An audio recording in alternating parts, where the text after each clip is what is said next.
ناظرین کو بھی، سامعین کو؟ جی میرا پورا نام محمد عامر حسن ہے اور ظاہر ہے پشاور کا رہنے والا ہوں، اور میں تو وہی تعارف کروں گا جو امام ابن تیمیہ رحمہ اللہ سے پوچھا گیا تھا نا کہ اپنا مذہب واضح کرے، تو امام ابن تیمیہ نے ایک قصیدہ لکھا تھا، اس قصیدے کا نام ہے القصیدۃ اللامیہ، جیسے القصیدۃ النونیہ ابن قیم رحمہ اللہ نے لکھا ہے نا۔ وہ کہتے ہیں یا سائلی عن مذہبی و عقیدتی، اے وہ شخص جو آپ مجھ سے پوچھ رہے ہیں کہ آپ کا عقیدہ اور مذہب کیا ہے، رزق الہدی من الہدایۃ یسألو، لیکن مجھے نہیں پتا آپ جو مجھ سے سوال پوچھ رہے ہیں میرے عقیدے کے بارے میں، کیا آپ ہدایت کے لیے سوال پوچھ رہے ہیں؟ آپ ہدایت حاصل کرنا چاہتے ہیں جب فضول میں سوال پوچھ رہے ہیں؟ تو انہوں نے کیا کہا، حب الصحابۃ کلہم لی مذہب، ابو بکر سے لے کر معاویہ اور یزید تک صحابہ کی محبت یہ میرا مذہب ہے۔ بس یہ میرا انٹروڈکشن۔ کچھ اپنے بارے میں کچھ تھوڑا تو مجھے تو لوگ جانتے ہیں، میں تو پروگرام ادھر کرتا ہوں بسم اللہ الرحمن الرحیم، حسن اللہ یاری ہمارا نام ہے، الحمدللہ رب العالمین۔ میں اہل بیت علیہم الصلاۃ والسلام کا شیعہ ہوں، اور میں صحابہ کو اہل بیت علیہم الصلاۃ والسلام کے برابر نہیں سمجھتا۔ رسول اللہ صلی اللہ علیہ وسلم نے فرمایا کہ میرے بعد، صحابہ سے ہی فرمایا کہ میرے بعد اگر تم میرے قرآن مجید اور اہل بیت علیہم السلام کی اتباع کرو گے تو تمہیں نجات پاؤ گے۔ وہ فرمایا من اطاع علی علیہ السلام فقد اطاعنی، من کنت مولا فعلی علیہ السلام مولا۔ رسول اللہ صلی اللہ علیہ وسلم نے غلامی کا طوق صحابہ کے گردن پہ رکھا ہے، اور بادشاہت اور امامت کا تاج اہل بیت طاہرین علیہم السلام امیر المؤمنین علیہ السلام کے سر مبارک پہ رکھا ہے۔ تو اور فرمایا کہ جو اہل بیت علیہ السلام کی اتباع کریں گے وہی کامیاب ہوں گے۔ اور اس شخص کو اتنا پتہ نہیں ہے کہ یہ کہتا ہے کہ یزید کو اس نے صحابی بنا دیا، حالانکہ یزید صحابی تھا ہی نہیں۔ بہرحال آپ 3 منٹ بات کیجئے جناب علامہ حسن اللہ یاری صاحب، شروع کیجئے۔ تو اللہ الرحمن الرحیم۔ میرے محترم ناظرین، ابو بکر کے عدم اسلام پر یہ کتاب صحیح مسلم چھاپ دار الفکر، یہاں پر باب الاستخلاف و ترکیہ، حدیث نمبر 1823۔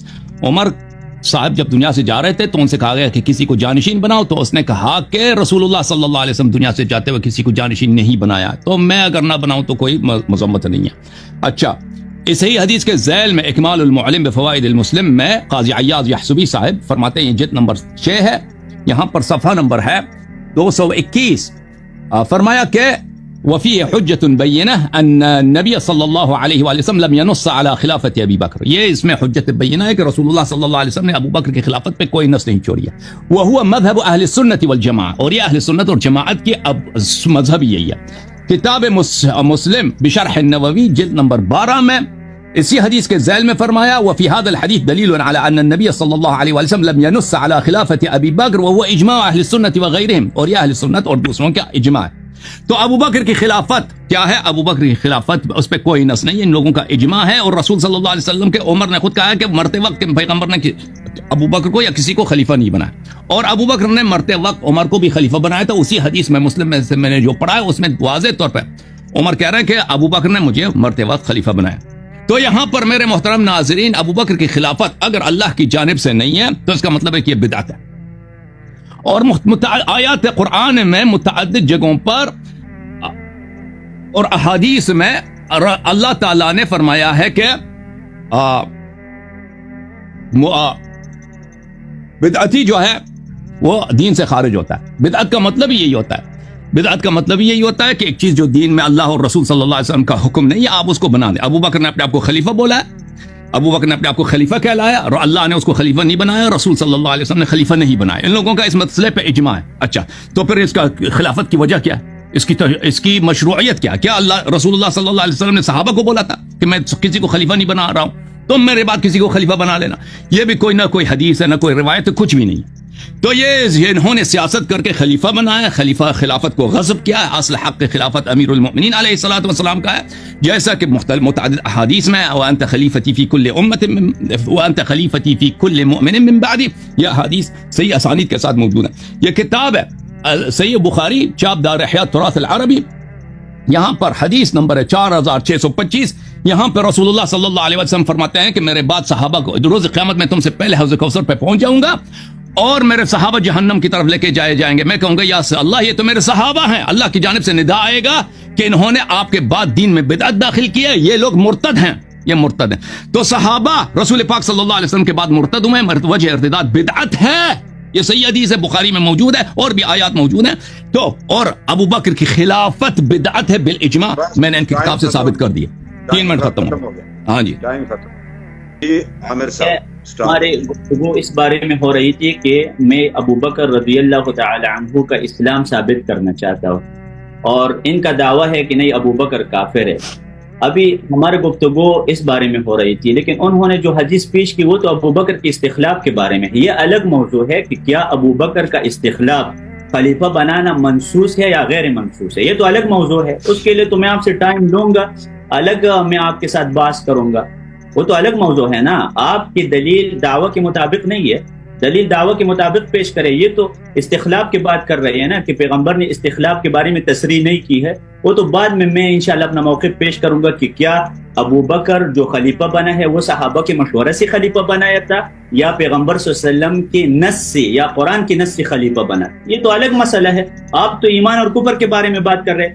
ایمان، کفر، استخلاف یہ الگ الگ اصطلاحات ہے. آپ کو تو اتنا پتہ نہیں ہے کہ دعویٰ کر رہے ہیں کفر کے بارے میں. دوسرا اس نے کہا کہ ابو بکر کا بدعتی ہونا ثابت ہو گیا کیونکہ پیغمبر نے اس کو خلیفہ مقرر نہیں کیا تو بدعتی ثابت ہوا اور بدعتی کافر ہوتا ہے. یہ بات بھی صحیح نہیں ہے. میں ان سے سوال پوچھتا ہوں کہ جتنے بھی اہل سنت والجماعت کی کتابیں اٹھائے، آپ کی اپنی کتابیں اٹھائے، بدعت کی 2 قسمیں ہیں، ایک بدعتی لغوی ہے، ایک بدعتی اصطلاحی ہے. بدعتی لغوی کی وجہ سے تو پیغمبر بھی بدعتی ہے. قل ما كنت بدعا من الرسل، پیغمبر بھی بدعتی ہوتے ہیں. وہ بدعتی لغوی الگ چیز ہوتی ہے. اور جو بدعتی اصطلاحی ہے اس کی 2 قسمیں ہیں، بدعت مفسقہ، بدعت مکفرہ. آپ جتنی بھی کتابیں دیکھیں، مثال کے طور پر تفسیر و مصطلح الحدیث محمود طحان کی کتابیں ہمارے مدارس میں پڑھائی جاتی ہے. اس میں لکھا ہے کہ جو بدعتی روات ہے، مثال کے طور پر بخاری میں اکرمہ یہ بدعتی راوی ہے کیونکہ وہ عباضیہ میں سے تھا اور عباضیہ خوارج ہے. اشکال یہ پیدا ہوتا ہے کہ امام بخاری بدعتی راویوں سے کیوں روایت لیتا ہے؟ تو بدعتی راوی ہے، حالانکہ بخاری میں تو تمام احادیث صحیح ہے.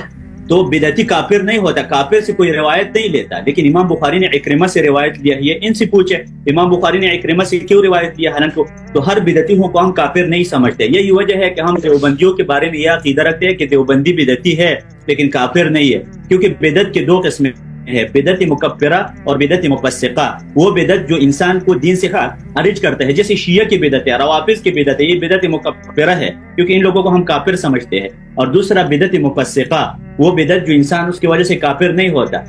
تو انہوں نے تو یہ غلط، ان کو تو پتہ ہی نہیں ہے کہ بدعت کی 2 قسمیں ہیں. اس نے سیدھا کہا کہ ابو بکر بدعتی ہے اور لہٰذا بدعتی کافر ہوتا ہے. یہ تو خوارج کا عقیدہ ہے. خوارج نے جو علی کو کافر کہا تھا وہ ٹھیک کہا تھا، وہ ٹھیک کہا تھا. آپ اس کا جواب پہلے دے رہے وہ خوارج نے. تو آپ استخلاف کے بارے میں بات نہ کریں، آپ ابو بکر کے کفر کے اوپر دلیل پیش کریں. دوسرا میں ان سے یہ پوچھنا چاہتا ہوں کہ اہل سنت کے جو شروحات ہے وہ اس سے آپ نے استفادہ کر دیا. آپ نے کہا صحیح مسلم کا یہ شرح فلان قاضی ایاز نے لکھا ہے اور امام نووی. آپ امام نووی کا ایک ختم ہو گیا، ٹائم ختم ہو گیا سر. جی بسم اللہ. جی بسم اللہ الرحمن الرحیم. میرے محترم ناظرین، ہم نے ثابت کیا کہ اب ان کے کتب سے بالاجماع جناب عمر کے اپنی شہادت سے رسول اللہ صلی اللہ علیہ وسلم نے ابو بکر کو خلیفہ نہیں بنایا، عمر کو بھی نہیں بنایا، اور ابو بکر نے عمر کو خلیفہ بنایا اور ابو بکر نے خود خلافت سنبھال لیا. تو اس کی خلافت کو اور اللہ اور رسول کے حکم سے ہے نہیں ہے. اسی کو جو چیز اللہ اور دین میں اللہ اور رسول کے حکم سے نہیں ہو تو اس کو کہتے ہیں بدعت. یہ شخص کو پتہ ہی بھی نہیں چلا کہ میں نے کہاں سے وار ماری.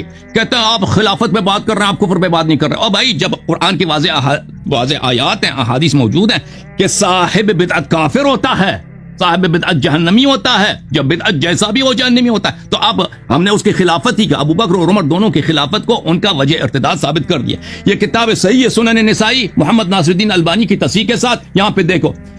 فرمایا رسول پاک صلی اللہ علیہ وسلم سے روایت ہے وشر الامور محدثاتہ، شر بدترین امور بدعات ہیں. وکل محدثۃ بدعہ، ہر محدثہ بدعت ہے. وکل بدعت ضلالہ، ہر بدعت ضلالت گمراہی ہے. یہ کہتے ہیں بعض بدعتیں اچھی ہوتی ہیں. بخاری نے یہ سمجھتے ہیں کہ بخاری کا فعل کسی کے لیے حجت ہے. بخاری نے بدعتی کافر سے روایت نقل کیا تو وہ تم جواب دے دو نا کہ تمہاری کتاب کے رواج جب کفار ہیں، مرتد ہیں، جہنمی ہیں، جب پیغمبر صلی اللہ علیہ وسلم نے کہہ دیا کل بدعت ضلالہ وکل ضلالۃ فی النار، ہر بدعتی ہمیشہ کے لیے جہنم میں، اللہ اور رسول صلی اللہ علیہ وسلم سے ثابت ہو گیا. اچھا پھر آپ کی خدمت میں عرض کروں قرآن مجید کے آیات. ام لهم شرکاء شرعوا لهم من الدین ما لم یأذن به اللہ ولولا کلمۃ الفصل لقضی بینهم ان الظالمین لهم عذاب علیم. کیا ان کے لیے اللہ تعالیٰ واضح طور پر کہہ رہا ہے کہ جو دین میں بدعت داخل کر رہے ہیں وہ مشرک باللہ ہے. ام لهم شرکاء شرعوا لهم من الدین ما لم یأذن به اللہ، کیا کفار کے پاس اہل بدعت کے پاس، ان کے پاس کوئی اور بھی اللہ ہے؟ اللہ نے ایک چیز کے دین میں اجازت نہیں دی، انہوں نے دین میں داخل کیا۔ اچھا پھر اللہ تعالیٰ نے فرمایا قرآن مجید میں وَمَن لَمْ يَحْكُمْ بِمَا أَنزَلَ اللَّهُ فَأُولَٰئِكَ هُمُ الْكَافِرُونَ، جو اللہ ما انزل اللہ کے مطابق بات نہ کرے وہ کافر ہے۔ جو بدعتی ہوتا ہے وہ ما انزل اللہ کے مطابق بات نہیں کرتا، اس نے اپنے سے بنا دیا ہے۔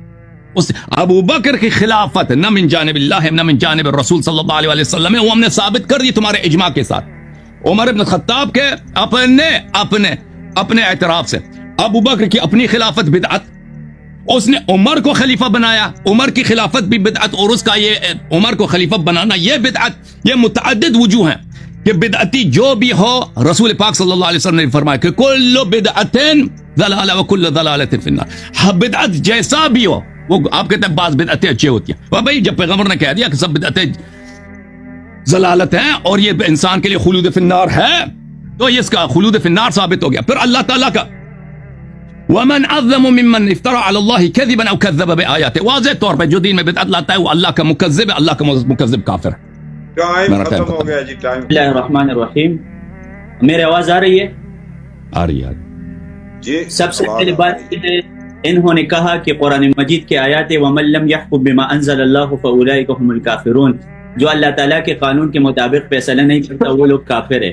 ہم اہل سنت سمجھتے ہیں، صرف ہم نہیں سمجھتے۔ عبداللہ ابن عباس رضی اللہ تعالی عنہما سے پوچھا گیا کہ خوارج اس آیات سے استدلال کرتے ہیں کہ علی کافر ہے کیونکہ علی نے اللہ تعالیٰ کے قانون کے مطابق فیصلہ نہیں کیا، تو ابن عباس رضی اللہ عنہما نے کہا کہ کفر دون کفر، کہ اس سے مراد کفر دون کفر ہے، یعنی کفر اصغر ہے۔ تو کفر کی دو قسمیں ہیں، کفر اکبر اور کفر اصغر۔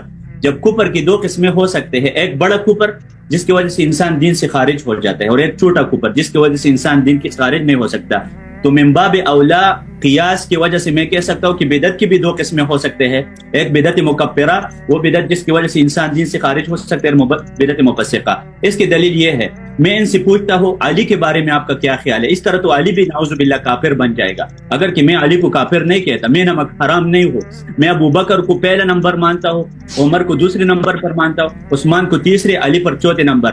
دیکھیں اللہ تعالیٰ قرآن مجید میں فرماتے ہیں وَأُولَاتُ الْأَحْمَالِ أَجَلُهُنَّ أَن يَضَعْنَ حَمْلَهُنَّ، جو حاملہ خاتون ہوتا ہے اس کی عدت یہ ہے کہ وضع حمل ہو جائے، بچہ جب پیدا ہو جائے تو وہ عدت سے نکل جاتی ہے۔ علی رضی اللہ عنہ کے بارے میں یہ ہماری کتابوں میں موجود ہے، بدایت المجتہد اور جتنی بھی کتابیں ہیں جس میں یہ فقہی مسئلہ موجود ہے، تو علی رضی اللہ عنہ کہتے ہیں کہ نہیں، میں اس آیات کو تسلیم نہیں کرتا، اور وہ کہا کرتے تھے کہ جس عورت کا بچہ پیدا ہوتا ہے تو وہ عدت سے نہیں نکلتی، حالانکہ اللہ کہتا ہے۔ اور اسی طرح نبی صلی اللہ علیہ وسلم کے پاس سبیعہ کے نام سے ایک عورت آئی تھی، اور چند دن بعد، خاون کی وفات کی چند دن بعد ان کا بچہ پیدا ہوا، تو پیغمبر نے کہا آپ حلال ہو گئے، آپ ابھی نکاح کر سکتی ہے، آپ عدت سے نکل گئے، لیکن علی اس فتوے کو نہیں مانتا تھا۔ تو کیا علی کو آپ کافر کہیں گے یا نہیں؟ میرے سوال کا جواب دیں گے وَمَن لَّمْ يَحْكُم بِمَا أَنزَلَ اللَّهُ فَأُولَٰئِكَ هُمُ الْكَافِرُونَ، علی کے اوپر پٹ آئے گا یا نہیں؟ علماء کا اتفاق ہے کہ ایک مشت داڑھی چھوڑنا فرض ہے، اس نے داڑھی منڈوائی ہے، وَمَن لَّمْ يَحْكُم بِمَا أَنزَلَ اللَّهُ فَأُولَٰئِكَ هُمُ الْكَافِرُونَ، اس کے اوپر فتویٰ لگے گا یا نہیں؟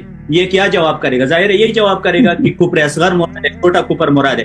دوسری بات یہ کہتے ہیں کہ ابو بکر کی خلافت منسوسہ نہیں ہے، میرے پاس صحیحین کی حدیث ہے، بخاری اور مسلم کی حدیث ہے، عائشہ رضی اللہ تعالی عنہا فرماتی ہے قال رسول اللہ فی مرضہ، پیغمبر نے اپنی بیماری میں کہا ادعی لی اباکی و اخاکی، اے عائشہ اپنے ابو کو انوائٹ کرے، ابو کو دعوت دے رہے، اور اپنے بھائی کو، حتی اکتب کتابا، تاکہ میں خط لکھوں، فانی اخاف ان یتمنى متمن ویقول قائل انا اولا، کیونکہ مجھے ڈر ہے کہ کوئی دعویٰ کرے گا کہ میں خلافت کا حقدار ہو، تو لہٰذا ابو بکر خلافت۔ یہ میرے پاس صحیح بخاری کی حدیث موجود ہے، یہ اس کو رد کر دے، یہ عائشہ رضی اللہ تعالی عنہ کی حدیث ہے صحیح بخاری میں، ویقول قائل انا اولا، ایک شخص دعویٰ کرے گا میرے موت کے بعد کہ میں خلافت کا زیادہ حقدار ہوں، تو یہ دیکھیں یہ بھی ثابت ہو گیا سر، اس نے تو موضوع چینج کر دیا۔ جی بسم اللہ الرحمن الرحیم۔ محترم ناظرین، ہم نے ثابت کر دیا ہے کہ اجماع کے ساتھ، ان کے اپنے خلفاء کے اعترافات کے ساتھ ابو بکر کی خلافت منسوس نہیں ہے، یعنی اللہ کا حکم نہیں ہے، رسول صلی اللہ علیہ وسلم کا حکم نہیں ہے، تو اس کی خلافت ہوگی بدعت۔ بدعتی جو ہمیشہ کے لیے جہنمی ہوتا ہے، بدعتی کے متعلق اللہ تعالیٰ نے قرآن مجید وَمَن لَّمْ يَحْكُم بِمَا أَنزَلَ اللَّهُ فَأُولَٰئِكَ هُمُ الْكَافِرُونَ یہ ہم نے ثابت کر دی، ٹھیک ہے نا۔ ہمارا ہدف ثابت ہو چکا ہے. اب ان کے پاس یہ نہ یہ ثابت کر سکے کہ بھئی ان کی خلافت بدعت نہیں ہے, ان کا اجماع نہیں ہے, جو حدیث میں نے دکھائی یہ حدیث ضعیف ہے, یا اس حدیث کا یہ مطلب نہیں ہے اور مطلب ہے, ٹھیک ہے نا, جو عمر صاحب کے میں نے اقوال دکھا دیے, نووی صاحب کے قول سے, قاضی ایاز یحسبی صاحب کے قول سے میں نے ان کا اجماع دکھا دیا. یہ ان باتوں کو کچھ رد نہیں کر سکے. ان کے مقابلے میں انہوں نے کیا لے کے آئے, کہتا ہے بنی عباس سے. اب کتاب کا بھی نام نہیں بتا کہ کس کتاب میں. بنی عباس میں لوگوں نے کہا کہ خوارج کہتے ہیں کہ علی علیہ السلام خارج ہو گئے, قاتل کافر ہو گئے. تو آپ اس کا کیا جواب دیتے ہیں, یہ شیعہ بتاؤ بھائی صاحب. بھائی خوارج کو جب آپ کے اپنے صحیح حدیث میں ہیں کہ کلاب اہل النار ہیں, رسول اللہ صلی اللہ علیہ وسلم نے فرمایا یہ جہنم کے کتے ہیں, اس سے بڑھ کر کیا آپ کو ان کی ضلالت کفر کے لیے دلیل چاہیے؟ ان کے قول کو ہمارے رد پہ لاتے ہو, ٹھیک ہے نا. اور یہ تم بنی عباس کے قول کو اگر تم لے کے آئے ہو کہ بنی عباس نے کہا ہے کہ ہر طرح کا من لم یحکم بما انزل اللہ جو ہے, اب بنی عباس نے مان لیا ہے کہ علی علیہ السلام نے قرآن کے مطابق حکم نہیں دیا. ہم نہیں مانتے اس بات کو. امیر المومنین علیہ السلام نے کبھی قرآن کے خلاف حکم نہیں دیا, ہم مانتے ہی نہیں. اور تم جو یہ لے کے آتے ہو نا کہ عبداللہ ابن عباس نے بولا, تو عبداللہ ابن عباس نے بالکل غلط بولا. عبداللہ ابن عباس کا یہ جملہ ہی غلط ہے. جب اللہ تعالیٰ جب رسول اللہ صلی اللہ علیہ وسلم نے کہہ دیا کہ ہر بدعت ضلالت ہے, قرآن وَمَن لَمْ يَحْكُمْ بِمَا أَنزَلَ اللَّهُ فَأُولَٰئِكَ هُمُ الْكَافِرُونَ, تو وہ ہر جو بھی ہو وہ کافر ہو جاتا ہے. تم اگر تمہارے پاس ہے کوئی ایسی دلیل شیعہ کتاب سے لے کے آؤ کہ امیر المومنین علیہ السلام نے قرآن کے خلاف حکم دیا. آپ نے جو دلیل لے کے آئے نا کہ وَأُولَاتِ الْأَحْمَالِ, ان کا جو اجل ہے, ان کی جو ہے وہ وضع حمل ہے, امیر المومنین علیہ السلام نے اس کے خلاف فتویٰ دیا, تو اس کا ہم ملزم ہے اس کا جواب دینا. میرے پاس جو احادیث ہیں کہ رسول اللہ صلی اللہ علیہ وآلہ وسلم نے نماز میں بتوں کی انہوں نے تسبیح کی ہے, وَتِلْكَ الْغَرَانِقُ الْعُلَىٰ شَفَاعَتُهُنَّ تُرْتَجَىٰ, بخاری میں بھی اس کا یہ مذکور ہے, ٹھیک ہے نا. تو تم نے تو پیغمبر کو بھی مشرک بنا دیا کہ نماز میں وہ بتوں کی وہ کرتے تھے. اس سے کیا ہم اس کا ہمارا ذمہ داری نہیں ہے کہ اس کا جواب دے دیں. وہ آپ کی کتاب میں کفریات لکھی ہیں, کہتے ہیں داڑھی اس کی چوٹی ہے. بھائی اور بھائی ہمارے پاس کوئی ایسی حدیث نہیں ہے کہ داڑھی جو ہے ایک مشت اس کا ہونا ضروری ہے. ہمارے پاس حدیث ہے کہ داڑھی ایک مشت سے بڑا لمبا نہیں ہونا چاہیے. بہرحال میرے محترم ناظرین, میں آپ کی خدمت میں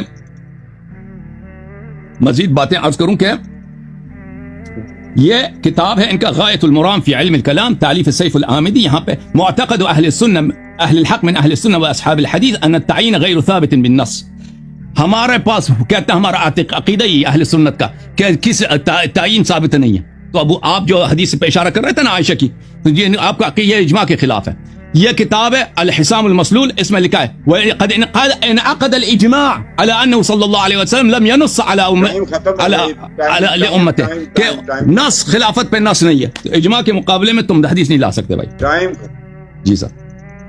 دیکھیں سب سے پہلے یہ بات انہوں نے کی نا کہ بدعت کے دو قسمیں ہو ہی نہیں سکتا, تو پھر تو خوارج کا مسلک ٹھیک تھا کہ خوارج نے علی کو کافر سمجھا تھا. تو کیا اس تاریخی واقعے کا ہم انکار کر سکتے ہیں؟ یہ جو تاریخی واقعہ ہوا ہے کہ علی رضی اللہ عنہ نے حکمین کو مقرر کیا, اور ان حکمین کی وجہ سے پھر خوارج نے کہا وَمَن لَمْ يَحْكُمْ بِمَا أَنزَلَ اللَّهُ فَأُولَٰئِكَ هُمُ الْكَافِرُونَ إِنِ الْحُكْمُ إِلَّا لِلَّهِ. تو یہ تو ایک تاریخی واقعہ ہے کہ خوارج کیسے نکلے, کیوں نکلے, کیونکہ وہ علی کو کافر سے نکلے اس وجہ سے کہ حکم اور فیصلہ کرنا یہ تو اللہ تعالیٰ کا حق ہے. لیکن اب علی رضی اللہ عنہ نے دو حکمین کو مقرر کیا کہ ہمارے اور معاویہ کے درمیان صلح کرائے, تو اسی وجہ سے تو پھر کیا خوارج کا موقف ٹھیک تھا؟ یہ جو کہتا ہے نا کہ اوپر کی بس ایک ہی قسم ہے, تو پھر یہ مجھے بتا رہے کہ خوارج کا موقف تو پھر درست نکلا جو انہوں نے علی کو کافر کہا تھا. علی نے واقعی دو حکمین. دوسری بات یہ کہتے ہیں کہ ابو بکر کی خلافت کے بارے میں کوئی حدیث موجود نہیں اور اجماع پیش کرتے ہیں. تو یہ اجماع کن کتابوں سے پیش کرتے ہیں؟ میں نے تو پہلے سے کہا میں مقلد نہیں ہوں. اگر کوئی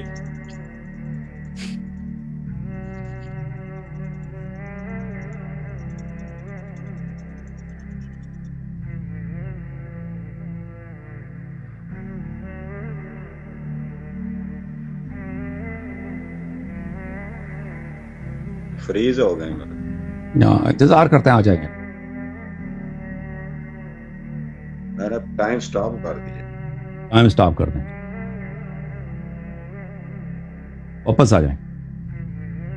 شاید ڈسکنیکٹ ہو گئے, واپس آ جائیں.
واپس آ گئے بھائی؟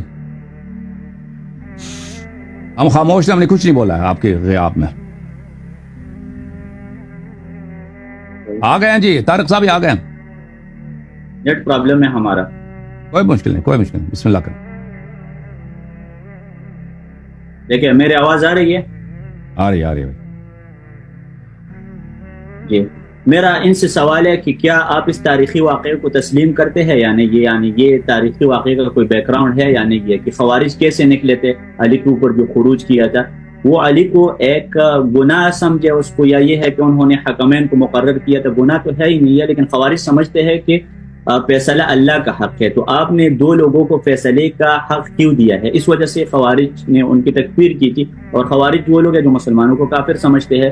تو کیا یہ خوارج کو صحیح سمجھتے ہیں اس موقع میں یا غلط سمجھتے ہیں؟ یہ خود کہتے ہیں کہ بدعت کی دو قسمیں ہو ہی نہیں سکتے، کفر کی بھی دو قسمیں. ابن عباس نے غلط کہا ہے، اور ابن عباس کا نام تو ٹھیک لیا کرے. دوسرے آپ نے کہا کہ یہ غایت المرام ہے. مرام نہیں ہوتا، مرام ہوتا ہے.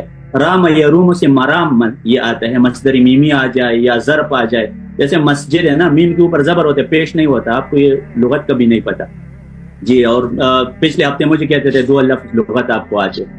مرام ہوتے ہیں. ابن حجر رحمہ اللہ کی بھی کتاب ہے بلوغ المرام، میم کے اوپر زبر پڑا کرے تو یہ غایت المرام ہے، مرام نہیں ہے. تو یہ بات ہے. دوسرا یہ میں سارا ٹائم اس کو دیتا ہوں، یہ مجھے بتا دے کہ خوارج یہ غلطی پر تھے یا ٹھیک تھے کہ انہوں نے علی کو کافر سمجھا تھا. اگر وہ ٹھیک تھے تو جیسے یہ تو آپ کا بھی موقف ہے نا کہ بدعت مکفرہ اور مفسقہ نہیں ہو سکتا، ہر قسم بدعت کفر ہے اور ہر قسم اللہ کے قانون کے علاوہ فیصلہ کرنا کفر ہی ہے. تو یہ تو خوارج کا موقف تھا. پھر علی کے اوپر انہوں نے خروج صحیح کیا تھا. آپ اس کا جواب دے رہے، بس ٹھیک ہے، میں بات نہیں کرتا ہوں، کرے آپ اس کا جواب دے، لیکن آگے پیچھے نہیں جانا ہے، اس کا جواب دینا.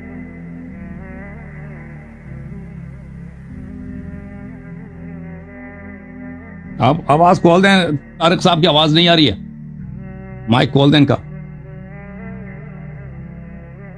جی جزاک اللہ. جی سر شروع کیجیے. ایک منٹ بات کرنے دے، بس آدھا منٹ مجھے بات کرنے دے. انہوں نے کہا کہ اہل سنت کا اجماع ہے کہ خلیفہ کے جو ابو بکر ہے اس کی خلافت کے اوپر نص نہیں ہے. ٹائم ختم ہے نا، یہ کب تک بولتا رہے گا یہ؟ امام شافعی رحمہ اللہ یہ بڑے علماء، مجھے بس آدھا منٹ دے دے. امام شافعی رحمہ اللہ عام سے ہے، جب وہ مخالفت کرے تو اجماع کہاں باقی رہتے ہیں؟ یہ میرے پاس امام شافعی رحمہ اللہ کی کتاب ہے. امام شافعی کہتے ہیں فی هذا الحدیث الدلیل علی ان الخلیفۃ بعد رسول اللہ هو ابو بکر. اس حدیث میں دلیل ہے، یعنی یہ حدیث نص ہے کہ پیغمبر کے بعد خلیفہ ابو بکر ہے. اجماع کدھر ہے؟ آپ کا اجماع تو وڑ گیا، اجماع تو آپ کا وڑ گیا. جب شافعی خلاف کرے آپ مجھے خود بتا دیں اجماع ہو سکتا ہے یا نہیں؟ کیسے آپ جھوٹ بولتے ہیں کہ اجماع ہے؟ یہ تو جھوٹ. امام شافعی یہ ٹائم ختم ہو گیا سر. جی علامہ اللہ یاری صاحب. یہ بسم اللہ الرحمن الرحیم. میرے محترم ناظرین، ان کے کتابوں میں بہت ساری عجیب عجیب باتیں لکھی ہیں.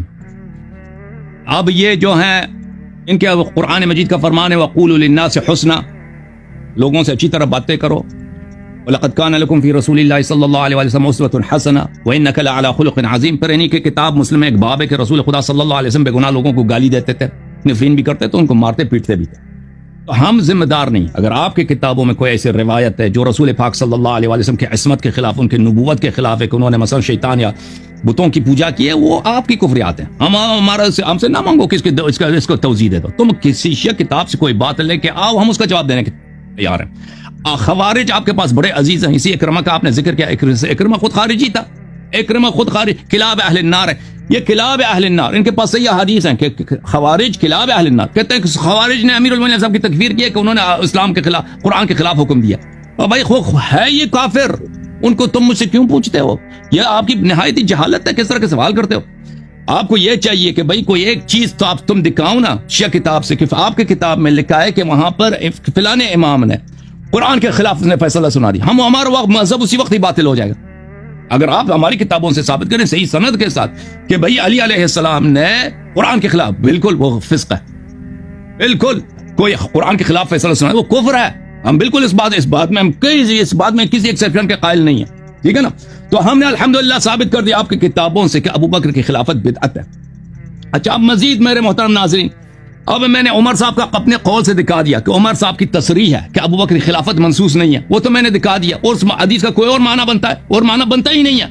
ابو بکر نے اس کو خلیفہ بنایا ہے عمر کو، رسول اللہ صلی اللہ علیہ وسلم نے نہ ابو بکر کو خلیفہ بنایا نہ عمر کو بنایا، تو ان کی خلافت بدعت ہے۔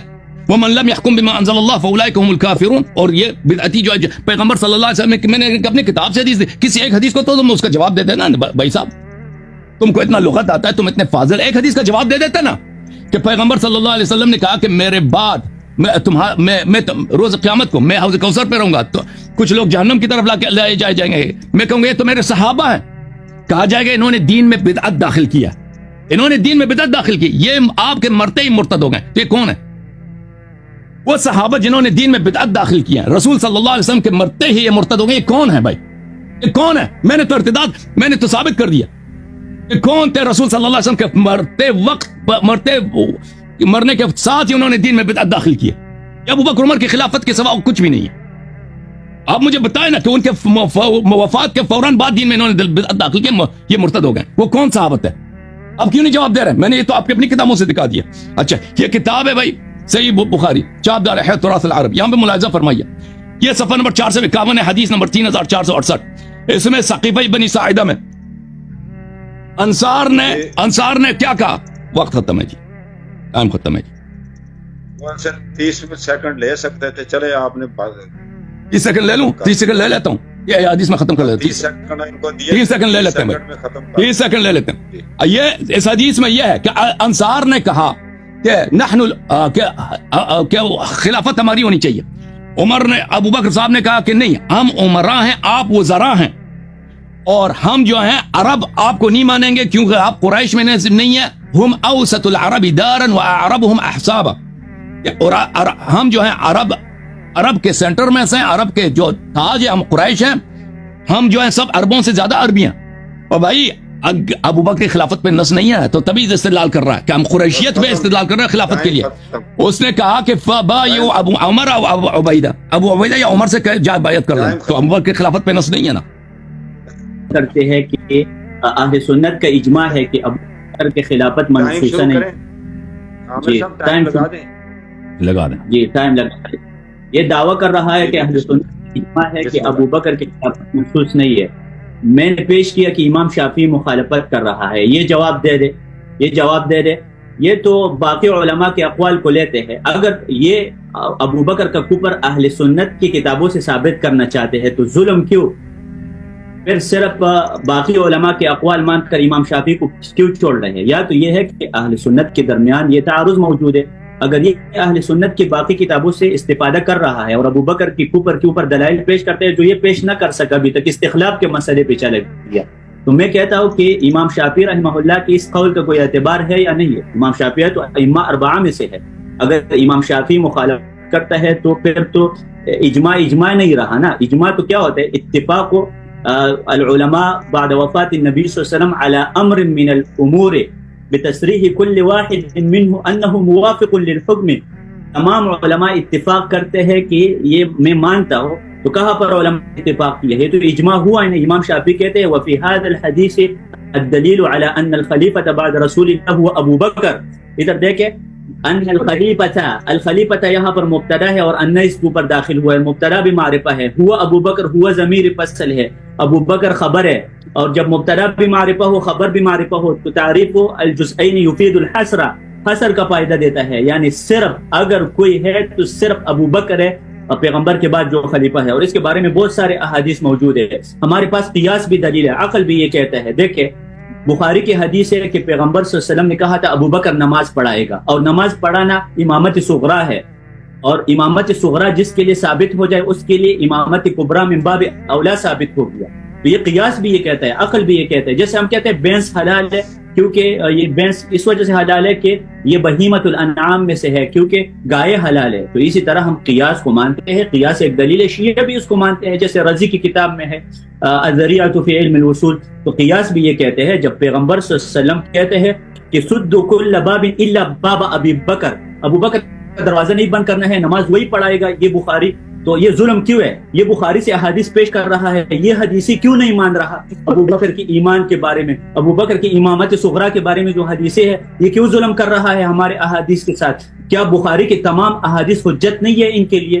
تھوڑے حدیثیں لیتے ہیں اور بعض کو چھوڑ دیتے ہیں. افتؤمنون ببعض الکتاب وتکفرون ببعض، بعض کتاب کو مانتے ہیں اور بعض کو چھوڑتے ہیں. فما جزاء من يفعل ذلك منكم، اور اس شخص کی کیا سزا ہو سکتی ہے جو بعض کتاب کو مانتے ہیں اور بعض کو چھوڑتے ہیں، مگر شرمندگی دنیا میں بھی تم ذلیل اور آخرت میں. تم اہل سنت کی کتابوں سے ثابت کرنا چاہتے ہیں تو یہ شافعی تو تمہارا خلاف ہے، تو شافعی کی بات کا کیا جواب کریں گے آپ؟ اور دوسرا امامت صغرا جو بخاری اور مسلم میں ثابت ہے اس کا آپ جواب کریں. یا تو یہ ہے کہ آپ ہماری کتابوں کے ساتھ کھیل رہے، آپ ہماری کتابوں کے ساتھ کھیل رہے. امام آپ سے اچھی لغت آتی، آپ سے اچھی اصول فقہ. یہ میرا سوال ہے، جی میں آپ کے ریکویسٹ کو تسلیم کرتا ہوں، لیکن اس شرط کے ساتھ دیکھیں آپ نے کہا آپ ان کی کتابوں کا حوالہ پیش کر دیں، تو میں یہ ریکویسٹ بالکل تسلیم کرتا ہوں. مجھے یہ بتا دے پہلے، یہ جو بخاری سے استدلالات کر رہا ہے تو بخاری میں تو ان کے خلاف بھی دلائل آ رہے ہیں جیسے میں پیش کر رہا ہوں. یہ جو اہل سنت کی کتابوں سے استدلالات کر رہا ہے تو امام شافعی تو ان کے خلاف جا رہا ہے. تو پھر یہ صبح سرحد کی ترکاری نہ بنائے نا مکس. جب ہم مسجدوں میں پڑھتے تھے تو ہم ایک چھوٹا بچہ جا کے ایک گھر سے کوئی کانا جمع کرتا ہے، دوسرا بچہ دوسرے گھر سے، تو ہمارا استاد کہتا ہے نا یہ صبح سرحد کی ترکاری بنانا چاہتے ہیں. مکس وہ جو سالن ہوتا ہے نا، مکس سالن تو نہ بنائے نا، مکس سالن تو نہ بنا دے. ہماری کتابوں کے اس نے مکس سالن بنائے ہیں، صبح سرحد کی ترکاری بنائے ہیں. اچھا بات یہ ہے کہ اگر میں ان کی کتابوں نہیں عامر صاحب آپ نے نہیں بھائی صاحب، ابو بکر کے خلافت پہ اپنے اس کی اپنی کتاب سے بھی کوئی دلیل نہیں ہے. میں نے تو ان کی اپنی کتابوں سے دیکھے نا، مجھے بات کرنا چاہتا ہوں، 30 سیکنڈ ہو گیا. اب میری باری ہے، اب میری باری. جی آپ کا ٹائم شروع ہوتا ہے. جی بسم اللہ الرحمن الرحیم. میرے محترم ناظرین، میں نے قرآن کی آیات دکھا دی ہے کہ بدعتی، دیکھیں ایک شخص ہے اس کو بدعت کا نہیں پتا، وہ بدعت کا مبتدی نہیں ہے، وہ بدعت کا تقلید کر رہا ہے، بدعت کا اتباع کر رہا ہے، اس لیے کہ وہ اس کو سنت سمجھ رہا ہے، ہدایت سمجھ رہا ہے، اور اس کے لیے وہ حکم نہیں ہے جو اصل بدعت کا آغاز کرنے والے کے لیے. جب میں نے قرآن کے آیات آپ کو دکھا دی، وَمَن لَمْ يَحْكُمْ بِمَا أَنزَلَ اللَّهُ فَأُولَٰئِكَ هُمُ الْكَافِرُونَ، اور میں نے قرآن کی آیت پڑھی، أَمْ لَهُمْ شُرَكَاءُ شَرَعُوا لَهُم مِّنَ الدِّينِ مَا لَمْ يَأْذَن بِهِ اللَّهُ، اور اللہ تعالیٰ نے واضح طور پر جو دین اسلام میں اپنے سے کوئی چیز بنا دے جس کا اللہ نے حکم نہیں دیا، وہ اللہ کے ساتھ مشرک کا قائل ہے. اللہ نے جب تکفیر کیا، میں نے رسول صلی اللہ علیہ وسلم کی احادیث دکھا دی، تو اس کے بعد آپ نہیں کہیں کہ آپ نے بدعت تو ثابت کر دیا، عدم اسلام ثابت نہیں کیا. عدم اسلام میں نے بخوبی ثابت کر دیا ہے. ہاں البتہ آپ کہہ سکتے ہیں جو موجودہ دور کے مسلمان ہیں ان کو آپ کافر کیوں نہیں کہتے؟ بھائی ان کو پتہ نہیں ہے. ابھی موجودہ دور کا کوئی مسلمان آ جائے نا، قرآن کے علاوہ کوئی اور چیز بنا دے، کہہ دے یہ دین کا حصہ ہے، اس کو بھی ہم تکفیر کریں گے. لیکن جس کو پتہ نہیں ہے تو اس کے بیچارے وہ تو ابھی وہ تو دوسرے کی باتیں مان رہا ہے، وہ خود کنفیوز ہے. اس کو اس لیے کہ وہ بدعت کا آغاز کرنے والا نہیں، وہ بدعت کو اس کو غلط فہمی ہے، بدعت کو ہدایت سمجھ رہا ہے، اس کے اس لیے ہم تکفیر نہیں کرتے. اچھا اب میں ایک دوسرے موضوع کی طرف، دوسرے دلیل کی طرف آ جاتا ہوں. بھائی میں نے پہلے اپنے ان کے خلافت کے طریقے سے ان کا عدم اسلام ثابت کر دیا. یہ شخص کوئی ثابت نہیں کر سکا. بھائی اس کے پاس اگر کوئی حدیث ہے اپنی کتابوں سے چاہے کہ ابو بکر خلیفہ، یہ پیش نہیں کرتے. یہ کہتے ہیں ابو بکر نے نماز پڑھائی ہے. بھائی آپ کے مذہب میں تو کفر کی بھی نماز ہوتی ہے. بھائی فاسق فاجر سب کے پیچھے کس نے کہا کہ جس نے نماز پڑھا ہے وہ حاکم وقت ہے؟ یہ کس نے، کون سا قاعدہ ہے؟ تم خلافت پہ دلیل لے کر لوگوں کو بیوقوف بنا رہے ہو. اچھا شافعی کی بات کو نقل کیا. شافعی کی بات کی کیا ویلیو ہے؟ جب آپ عمر صاحب نے خود اعتراف کیا ہے، کہا کہ ابو بکر کا بیعت فلتا ہے. ابو بکر صاحب خود نے سقیفہ بنی ساعدہ میں کیا بولا؟ اس نے کہتا ہے کہ سنسار کو ہم خلافت اس لیے نہیں دیتے کہ وہ قریش میں سے نہیں ہے. تم جا کے ابو عبیدہ جراح سے بیعت کر، تو واضح ہے کہ اس کے پاس نہیں ہے. یہ حدیث فلتا آپ کے بخاری، ایک حدیث کا تو تم جواب دے دیتے نا بھائی، ایک حدیث کا تم نے جواب نہیں دیا. میں نے تمہاری کتابوں سے نقل کیا. اچھا کیونکہ میرے پاس اب میں ایک اور وجہ عدم اسلام لانے کی کوشش کر رہا تھا، لیکن ابھی